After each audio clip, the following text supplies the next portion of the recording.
Roast பண்ணலான்னு எதிர்பார்த்து காத்துட்டு இருந்தவங்கள கூப்பிட்டு வச்சு ரோஸ்ட் பண்ணி அனுப்பிவிட்டாங்க. ஸோ கிட்டத்தட்ட இந்த படத்தோட ட்ரெய்லர் வரும்போது இதெல்லாம் டான் டூ மாதிரி இருக்கும், காலேஜில் கிரிஞ்சிஸ் வைக்க போகிறாங்க, கடைசி செட்டிமெண்ட் வைக்க போகிறாங்க, அப்படி எப்படின்னு சொல்லி போட்டு கலாய் சொல்லிட்டு இருந்தாங்க. ஆனால் இதெல்லாம் இருக்குது, ஆனால் அது எல்லாமே கொஞ்சம் ப்ராப்பராக இருக்குது.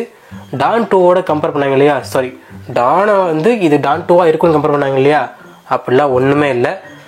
சிமிலராக வந்து கனெக்டிங் பாயிண்ட்னு பார்த்தீங்கன்னா காலேஜ் லைஃப் ஸ்டோரி, அப்புறம் வந்து அங்கே வெறுப்பேற்றுற பிரின்சிபல் கேரக்டர் ஒன்று, அப்புறம் கிளைமேக்ஸ் சென்டிமெண்ட்டு, இந்த மூணு வந்து மேட்ச் ஆகும். பட் டானில் அது கொஞ்சம் நல்லா இல்லை, பட் இதில் செம்மையாக இருந்துச்சு. படம் பார்க்க தெரியாத சார் தற்கூறிங்க கருப்பு சட்டையை போட்டு கண்ணா பண்ணி கதறிட்டு இருப்பாங்க. பட் அதெல்லாம் கேட்டு படத்தை பார்க்காம விட்டுறாதீங்க. ஏன்னா இந்த மாதிரி ஒரு சில படங்கள் தான் நம்ம கொடுக்குற காசுக்கும் நம்ம கொடுக்குற டைமுக்கும் கொஞ்சம் ஒர்த்தாக அமையும். ஸோ அந்த மாதிரி ஒரு சில படங்களில் இந்த படம் ஒரு முக்கியமான படம். அதனால் கண்டிப்பாக நீங்கள் தேட்டரை போய்ட்டு பார்க்கலாம், செம்மையாக இருக்கும். குறிப்பாக ஃப்ரெண்ட்ஸை கூப்பிட்டு போங்க. சீட்லேருந்து எகிரி குதிச்சிருக்கிற அளவுக்கு செம்ம சீன்லாம் இருக்குது, மறக்காமல் செக் பண்ணி பாருங்கள். இந்த இன்ஜினியரிங் ஹிஸ்ட்ரியிலே 48 பேப்பர் அரியர் வச்சவன் எவனுமே இல்லைல்ல. ஃபர்ஸ்ட் ஆஃப் ஆல் அந்த படத்தோட பாசிட்டிவ்னு பார்த்தா ஸ்க்ரீன் பிளே, ஐ மீன் ரிவர்ஸ் ஸ்க்ரீன் பிளே அப்படிங்கிறத வந்து இதில் பயங்கரமாக பண்ணியிருக்காங்க. நம்ம கிளைமேக்ஸ்லேருந்து நம்ம படம் பார்த்து முடிச்சதுக்கப்புறமா கிளைமேக்ஸ்லேருந்து நமக்கு மண்டைகளை ஓடவே ஆரம்பிக்கும். ஸ்டார்டிங் போர்ஷன் எல்லாமே நமக்கு லேட்டாக தான் ஞாபகம் வரும். ஸோ அந்த மாதிரி ஒரு ஸ்க்ரீன் பிளே பட்டன் தான் வந்து இவங்க ஃபாலோ பண்ணியிருக்காங்க. நமக்கு வந்து படம் பார்த்து முடிக்கணும், அதை முடிச்சதுக்கப்புறம் கடைசி சீக்வன்ஸில் தான் நமக்கு ஞாபகம் வரணும் அப்படின்ற மாதிரி தான் அந்த கதை எழுதப்பட்டிருக்குது, அந்த ஸ்க்ரீன் டோர் அமைக்கப்பட்டிருக்குது. ஸோ அதே மாதிரி தான் அது வந்து ஒர்க்கும் ஆயிருக்கு. குறிப்பாக சொல்ல போனால் பெரிய பாசிட்டிவ் அப்படிங்கிறது கிளைமேக்ஸில் வர அந்த சென்டிமெண்ட் தான். அவன் நம்ம கிடைச்ச வரம்மா, எப்படியாவது அந்த 10 லட்சத்தை நாம விரட்டி கொடுக்கணும். சென்டிமெண்ட்னா யாராச்சும் போட்டு தள்ளிடுவாங்களா அப்படின்னு கேட்காதீங்க, அந்த மாதிரி யாரையும் போட்டு தள்ளல. எஸ் ஸ்பாய்லர் தான், பட் இருந்தாலும் இந்த ஒரு விஷயம் சொல்கிறது முன்னாடி இது ஸ்பாய்லர் ஆகிடாது. ஏன்னா இது எனக்கு சொல்லி அவனும் தோணுச்சு. கிளைமேக்ஸில் அந்த ஃபாதர் சென்டிமெண்ட் அப்படிங்கிறது கொண்டு வராங்க, பட் அது ப்ரீச்சியாக இல்லாமல் ரொம்ப ஃபீல் குட்டாக இருக்குது. அதெல்லாம் வந்து பார்க்கும்போது ஒரு மாதிரி ரொம்ப நல்லா இருக்குது. ஏன்னா நீங்கள் தேட்டரில் அதை உட்காந்து பார்க்கும்போது உங்களுக்கு ஒரு கனெக்டபுளாக ஃபீல் ஆகணும். அப்படி ஃபீல் ஆனால் மட்டும்தான் உங்களுக்கு அது பிடிக்குமே. ஸோ அந்த மாதிரி எனக்கு ரொம்பவே பிடிச்சிருந்துச்சு அந்த சீனு. அதுக்கப்புறம் அப்படியே ரிவர்ஸ் வர வர வர வர இந்த படத்தோட என்டர்டைன்மெண்ட் வேல்யூ ஆகட்டும், அந்த ஸ்க்ரீன் பிளே ஆகட்டும், அண்ட் லவ் போர்ஷன்ஸ் ஆகட்டும், எல்லாமே வந்து செம்ம பர்ஃபெக்டாக இருந்துச்சு. இது என்னென்னா நான் ஸ்டோரி வைஸ் பார்த்தோம்னா ஒரு நார்மலான ஸ்டோரி மாதிரி தான் இருக்கும் பார்க்குறதுக்கு. பட் ஸ்க்ரீன் பிளே எடுத்து பார்க்கும்போது தான் எவ்வளோ என்ஜாய்மெண்டான மூமெண்ட்ஸை வச்சு இதை ஃபீல் பண்ணியிருக்காங்க அப்படிங்கிறதே புரியும். ஒன்றும் இல்லை, ஸ்கூலில் வந்து நல்லா போயிட்டா இருக்கிற ஒருத்தவன் அவன் லவ் பண்ணுற பொண்ணு எனக்கு பேட் பாய் தான் பிடிக்கும்னு சொன்னதுனால நான் பேட் பாயாக மாறுறேன்னு சொல்லிட்டு காலேஜில் பேட் பாய் சுற்றிட்டு இருக்கான். அப்படி பேட் பாயாக சுற்றுறதுனால அரியர் வைக்கிறான். அரியர் கிளியர் பண்ண முடியாமல் அவனுக்கு வேலை கிடைக்காம இருக்குது. அப்படி வேலை கிடைக்காம இருக்கிறதுனால ஃப்ராடு பண்ணி வேலையில் சேர்றான். அப்படி ஃப்ராடு பண்ணி வேலையில் சேரும்போது ஒரு இடத்துல மாட்டிக்கிறான்.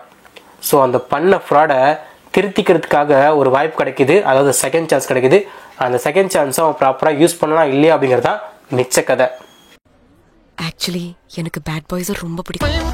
ஏன்னா அந்த மாதிரி ஒரு பாய் ஃப்ரெண்டோட காலேஜ் போகும்போது தான் ரொம்ப கெத்தாக இருக்கும்ல. This is responsible, atrocious, reckless, nuisance boy of 2018 batch. So இதை விட ஒரு அழகான கதை ஒரு செம்ம ஃபீல் குட்டான படத்துக்கு கிடைக்காது. ஏன்னா அந்த செகண்ட் சான்ஸில் எப்படியும் அவன் வந்து ஒரு மாதிரி அதை சமாளிச்சிருவான்னு தெரியும். பட் நமக்கு தெரிஞ்சாலும் அது ரொம்பவே யூனிக்காக ப்ரெசென்ட் பண்ணியிருக்காங்க. ஸோ அதான் அந்த டீமோட மிகப்பெரிய வெற்றியே. குறிப்பாக அந்த படத்தில் சொல்ல போனால் ஒரு டிராகன் இல்லை, அதையும் சேர்த்து ஒரு 4-5 டிராகன் இருக்குது. பிரதீப் ரங்கநாதன் இருக்காப்புல, அஸ்வின் மாரிமுத்து இருக்காப்புல, மிஷ்கின் இருக்காப்புல, அந்த ப்ரொடியூசர் அர்ச்சனா கல்பதி இருக்காங்க. இதோட சேர்த்து ஒரு குட்டி டிராகன் சொல்லிட்டு நம்ம ஹர்ஷத் கானும் இருக்காப்புல. ஸோ விஜய் சேர்த்து அந்த ஹர்ஷத் கான் அவங்கள வந்து சும்மா ஏதோ ஏனதான் கூப்பிட்டு வராமல் கூப்பிட்டு வச்சு ப்ராப்பராக யூஸ் பண்ணியிருக்காங்க. ஸோ அதுக்கே வந்து அவங்கள பாராட்டலாம். எங்ககிட்டேருந்து காசு வாங்கி அதை வீட்டில் சம்பளம்னு கொடுக்குறியே, உனக்கு வெக்கம் மயிரே இல்லையாடா. நீங்கள் படம் பார்த்து முடிச்சதுக்கப்புறம் அவங்க கேரக்டரும் வந்து உங்களுக்கு ஞாபகம் இருக்கும். அண்ட் படம் பார்க்கும்போது ஆர்கானிக்காகவே அவங்களுக்கு கிளாப்ஸ் அண்ட் விசில்ஸ் வருது. அதெல்லாம் ரொம்ப பெரிய விஷயமா இருந்துச்சு. ஸோ இந்த படத்தை பற்றி சொல்லணும் அந்த மாதிரி சொல்லிட்டு போயிட்டே இருக்கலாம். அந்த மாதிரி ஒரு செம்ம ஃபீல் குட்டான ஒரு கம்ப்ளீட் சாட்டிஸ்ஃபேக்ஷன் கொடுத்த படம். எனக்கு ஜனவரி மாதம் நான் வந்து குடும்பஸ்தன் படம் பார்த்தேன். ஸோ அந்த படம் எனக்கு எந்த மாதிரி ஒரு ஃபீல் கொடுத்துச்சு, அதாவது படத்தை பார்க்கும்போது செம்ம ஜாலியாக சிரித்து என்ஜாய் பண்ணிட்டு கிளைமேக்ஸில் ஒரு டேக்அவேயோட வந்த மாதிரி இருக்கும். ஸோ அதே மாதிரி இந்த படமும் ஒரு சூப்பராக இருந்துச்சு.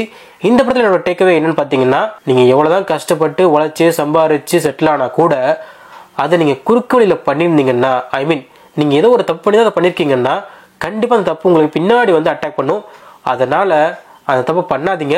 அப்படிங்க பண்ணியிருந்தா கூட அதை திருத்துறதுக்கு இன்னொரு சான்ஸ் கிடச்சதுன்னா கண்டிப்பாக அதை பண்ணிடுங்க. அப்படிங்கிறது தான் முக்கியம். ஆனால் ஒரு தப்பு பண்ணுறதுனால லைஃபே மாறுது. அந்த தப்பு பண்றது தப்பே இல்லை. எனக்கு இந்த படத்துல இருந்து அதான் டேக்அவேவா இருந்துச்சு. அண்ட் இன்னும் 2 விஷயங்களும் இருக்குது. உங்களுக்கு ஒரு ஃபெயிலியர் வந்துச்சுன்னா அந்த ஃபெயிலியர் நீங்கள் தேங்கினீங்கன்னு அவசியம் இல்லை. எத்தனை முறை ஃபெயிலியர் வந்தாலும் நீங்கள் திரும்ப திரும்ப ட்ரை பண்ணிட்டே இருங்க. ட்ரை பண்ணுறதை மட்டும் விட்டுறக்கூடாது அப்படிங்கிறதா உண்மையான சக்ஸஸ் அப்படிங்கிறதையும் சொல்லியிருக்காங்க.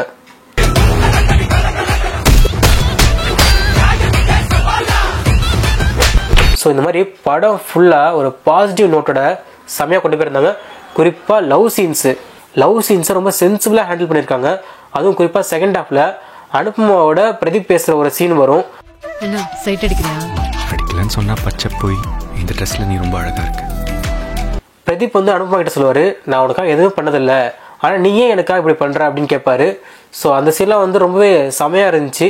ரொம்பவே சென்சிபிளாக எழுதப்பட்டிருந்த ஒரு காட்சிகள் அதுவும் ஒன்று. அண்ட் இந்த படத்தோட மிகப்பெரிய இன்னொரு பில்லர் இருக்குது, அதான் மிஷ்கின். ஸோ வந்து மிஷ்கினை வந்து நம்ம மேடையில் பார்க்குறது வேற, படத்தில் பார்க்குறது வேற. மேடையில் என்ன தான் அவர் கணவனோட பேசினா கூட ஸோ இந்த படத்தை பொறுத்த வரைக்கும் வந்து ரொம்ப சூப்பராக பண்ணியிருக்காரு. இவன மாதிரி ஓவர் ஆட்டம் போட்டீங்கன்னா காலேஜுக்குள்ள உங்க லைஃப் ரொம்ப கெத்தா இருக்கும். ஆனா இந்த காம்பவுண்ட் தாண்டா ஒரு நாய் கூட உங்களை மதிக்காது. குறிப்பாக வந்து அவர் இன்டர்வல்ல பேசுகிற அந்த சீன் வந்து அவ்வளோ சூப்பராக இருக்கும். ஸோ அந்த ஒரு சீன் தான் வந்து அந்த படத்தோட இன்ட்ரெஸ்டே வந்து இன்னும் ஹோல்டு பண்ணி அதிகப்படுத்துது. ஸோ இவன் வந்து என்னதான் ஃப்ராட் பண்ணி வெளில வந்தாலும் உண்மையாக உழைச்ச ஒருத்தர் இருப்பான் இல்லையா, அவனை உனக்கு இழிச்ச வேணா அப்படின்னு கேட்பாரு. அதெல்லாம் ரொம்பவே செம்மையாக இருந்துச்சு. ஸோ மொத்தத்தில் டிராகன் படத்தை பற்றி கேட்டிங்கன்னா பூமரான சில விஷயங்களை பூமரிசம் இல்லாமல் சொல்லியிருக்கிற ஒரு நல்ல படம். ஆனால் ஒரு சில பூமர்ஸ்க்கு இது பிடிக்காது. அந்த பூமர் யார் அப்படிங்கிறது உங்களுக்கு தெரிஞ்சா ஓகே, தெரியலனாலும் ஓகே. என்னடாச்சு? அது உங்களுக்கு சொன்னா புரியாது சார். உங்களை நான் அடுத்த வீடியோ சந்திக்கிறேன். அதுவரை உங்களிடம் விடுபடுறது உங்கள் டோனி சிவா. வரட்டா? நல்ல பையனா இருந்தா பொண்ணுங்களுக்கெல்லாம் பிடிக்கும்னு சொன்னாங்கல்ல, அதெல்லாம் பச்சை பொய் இல்ல.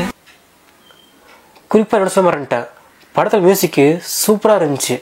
இது எப்படி விட்டேன்?